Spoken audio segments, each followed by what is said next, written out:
Mararka qaar waxaad arki kartaa arrimo la yaab leh kuwaasi oo naadir ah. Wiilkan ayaa wuxuu webiga gudihiisa ka soo helay malaay aad u weyn, kadibna wuxuu gudihiisa ku arkay arrimo la yaab leh. Inta aana bilaabin muuqaalka like saar kuna soo biir kanaalka Xiskaal oo subscribe dheh. Wiilkan ayaa wuxuu webiga gudihiisa ka soo helay malaay aad u weyn, wuxuuna doonayaa inuu banaanka u bixiyo sidoo u jarjaro ama uu u cuno.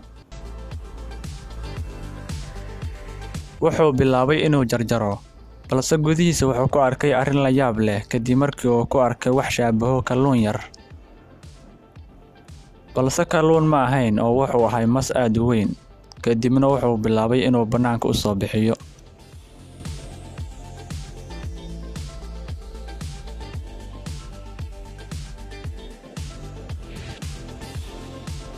Wuxuuna bilaabay inuu jarjaro malaaygii iyo maskiiba, kadibna uu sidaa u cuno. Wiilkan ayaa wuxuu ka soo jeedaa waddanka Hindiya, iyadoo dadka Hindiya qaarkood ay cunaan maska iyo waxyaabaha kale ee la halmaala.